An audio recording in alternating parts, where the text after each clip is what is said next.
Olá, eu sou Thaís Cairo Souza Lopes, promotora de Justiça e coordenadora do Centro de Apoio Operacional da Cidadania do Ministério Público do Estado de Tocantins.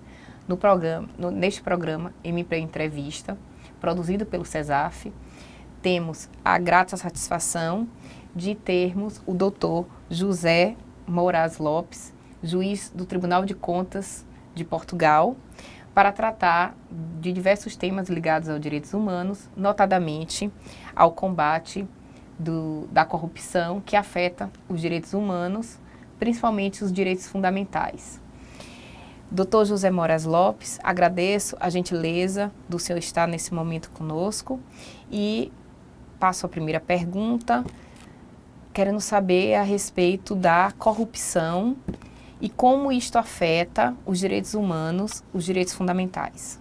Muito obrigado pelo convite e é um gosto enorme estar em Tocantins e estar a falar consigo e, sobretudo, estar no Ministério Público Estadual num programa que julgo que é importantíssimo para efeitos da divulgação e para o tratamento público de um fenómeno que é hoje, claramente, um atentado aos direitos fundamentais. Por regra, a corrupção tradicionalmente era tratada como qualquer coisa que apenas dizia respeito ao direito penal.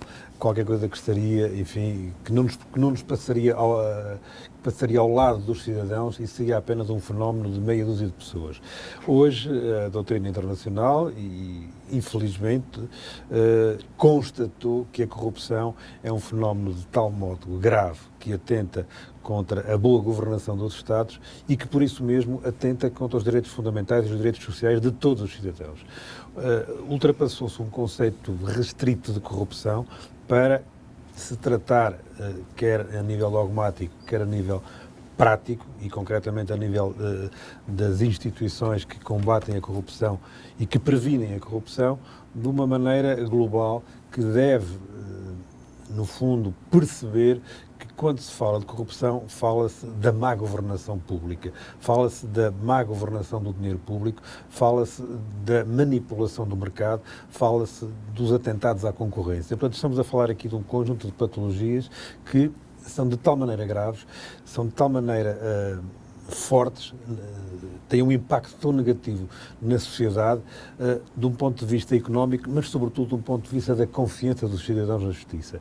Os exemplos que nós temos hoje no mundo inteiro, na Europa, na Ásia, na África, na América do Sul, na América do Norte, em todo o lado, infelizmente temos fenómenos e temos exemplos concretos de como a grande corrupção, aquilo que eu chamo o conceito, o transvase da corrupção, tem manipulado de tal forma as políticas públicas que deixam os cidadãos, numa expressão espanhola, à beira de um ataque de nervos.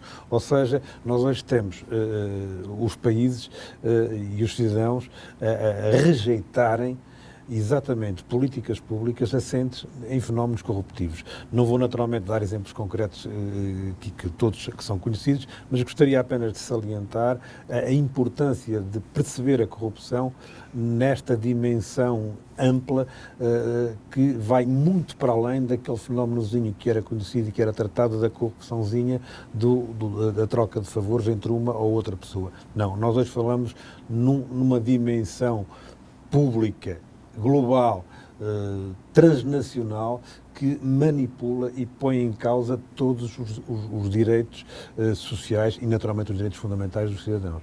E é essa perspectiva nova que, quer na Europa, quer o Conselho da Europa, quer a União Europeia, só muito recentemente vieram trabalhar em termos jurídico-penais e em termos jurídicos não apenas penais.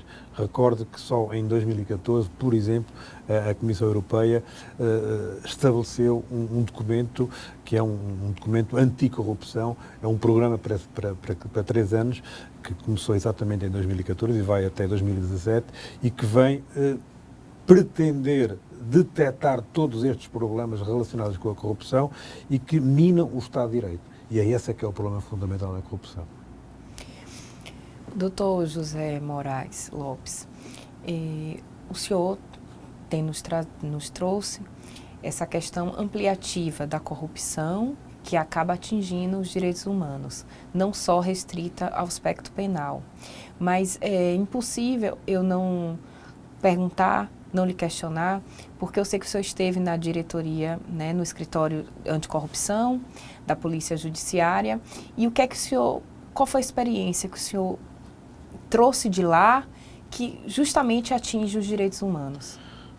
Olha, foi desde logo uma experiência do conhecimento da realidade. Quando se está à frente de uma instituição como é a Polícia Judiciária e concretamente no Departamento de Anticorrupção, nós temos a capacidade de perceber desde logo a realidade toda, de emergir na realidade para depois percebermos o que é que temos que fazer. E sobretudo temos que, neste caso concreto, reprimir e fazer a investigação criminal que é necessária fazer para estes crimes e depois levá-la a julgamento através do Ministério Público e depois, nomeadamente, os juízes julgarem estes casos. O que é que é importante nesta, ou o que é que foi importante e o que é fundamental na investigação criminal em relação à questão da corrupção? É preciso, em primeiro lugar, saber quais são as áreas de risco onde há mais corrupção, porque realmente há áreas da sociedade onde a corrupção é mais fértil, é mais é possível, é mais repetitiva, é muito maior a capacidade de haver fenómenos corruptivos. Por exemplo, toda a área da contratação pública, toda a área das autarquias, dos municípios, toda a área dos negócios, dos grandes negócios públicos, toda a área relacionada com os grandes negócios relacionados, por exemplo, com as questões da saúde. Tudo isso são áreas de risco, são áreas em que é preciso estar atento. Por outro lado, conhecendo essas áreas, portanto, depois de termos este conhecimento, então temos que ter uma capacidade proativa de ir evitar que os fenómenos aconteçam. Mas quando isso não se consegue, esse será o primeiro domínio, temos que passar a perceber como é que vamos então investigar antes das coisas de terem acontecido com a gravidade que todos nós sabemos que acontecem. O que é que isto quer dizer? Quer dizer que na investigação criminal da corrupção nós não podemos ter uma investigação arqueológica, ao contrário da investigação normal dos crimes contra a vida. Por exemplo, quando o Ministério Público ou a Polícia Judiciária, quando vai investigar um homicídio, vai investigar algo que já ocorreu e, portanto, vai fazer uma espécie de uma reconstituição arqueológica daquilo que foi o crime e recolher as provas para levar a pessoa que cometeu aquele crime a julgamento. Na corrupção nós estamos a falar de fenómenos obscuros, de fenómenos que não têm nenhuma visibilidade, de fenómenos que normalmente são feitos de propósito para não serem conhecidos e, portanto, a polícia, as entidades de investigação têm que estar preparadas para exatamente penetrar neste local obscuro, penetrar nesta dimensão pouco clara e ter mecanismos que consigam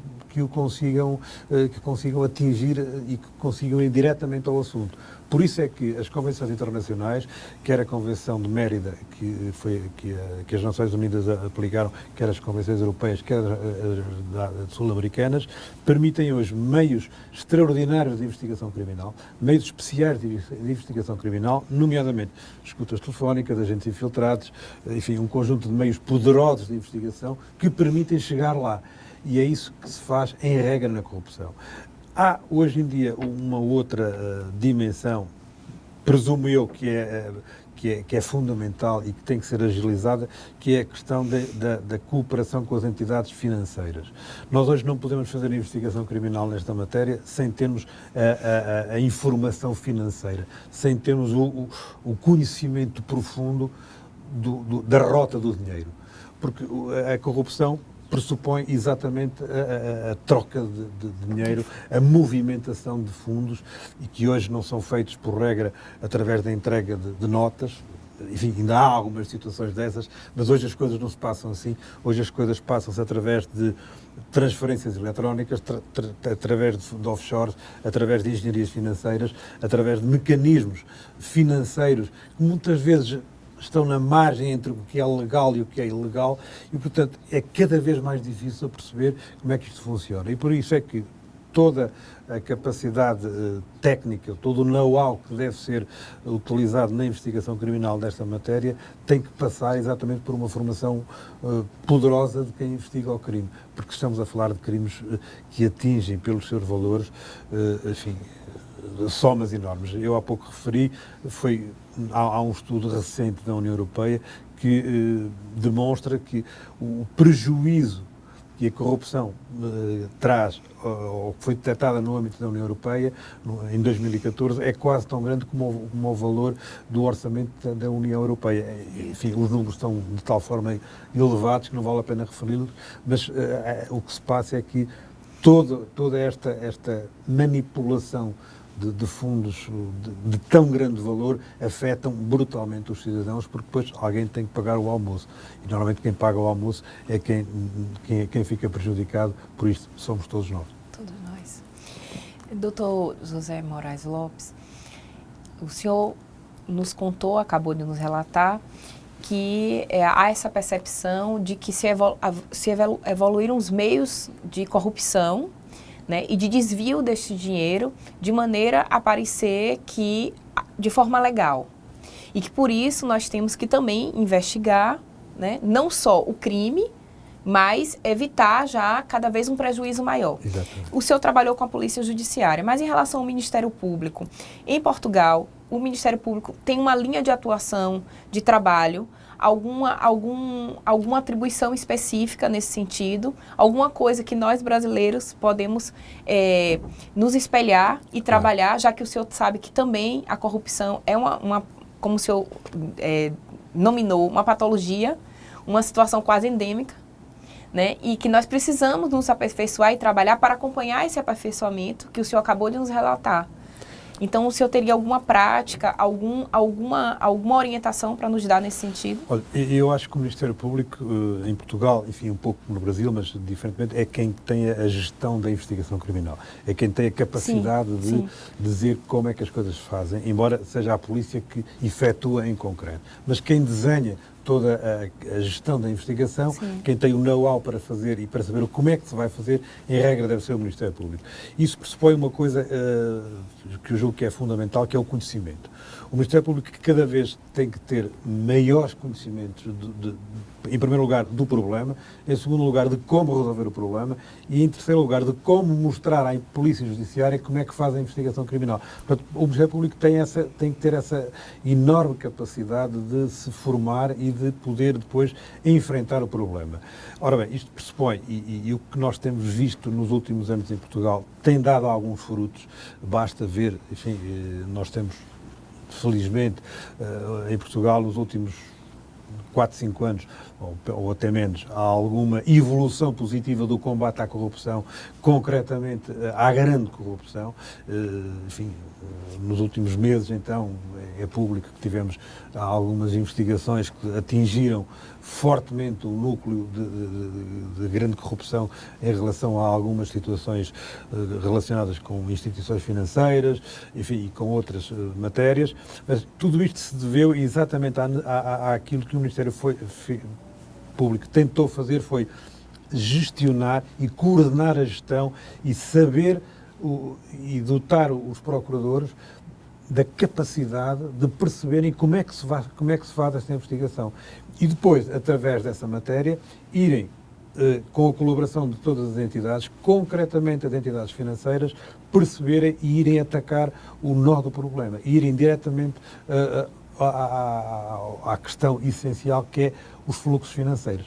Ora bem, isto tem aqui uns problemas, e os problemas têm a ver também com o facto de nós estamos a falar, por regra, de questões que não se passam apenas em Portugal. Ou seja, estamos a falar de crimes que utilizam o espaço transnacional. E não é só o espaço transnacional na Europa, é no mundo. O que acontece é que tem que haver, por regra, circulação de dinheiros públicos entre Portugal, o Brasil, enfim, a África, a Europa, e, portanto, tem que haver mecanismos de coordenação. E mecanismos de coordenação entre os Ministérios Públicos de todo o mundo. A nível da Europa, neste momento, funciona a Eurojust, que é um mecanismo europeu de coordenação dos Ministérios Públicos de todos os países dos 28 membros da União Europeia, mas também é preciso, e aqui é aquilo que eu chamava a importância da cooperação judiciária internacional entre o Brasil, por exemplo, e Portugal. Nós temos que ter a capacidade e concretamente o Ministério Público, de se relacionar de uma forma o mais informal possível, mas dentro da legalidade, de forma a que se consiga rapidamente, através de um telefonema, através, enfim, dos meios eletrónicos, saber o que é que se está a passar e como é que nós vamos atuar. Porque é muito fácil hoje a qualquer pessoa que cometa um crime dessa natureza clicar no laptop e fazer uma transferência bancária de Portugal para o Brasil, ou vice-versa.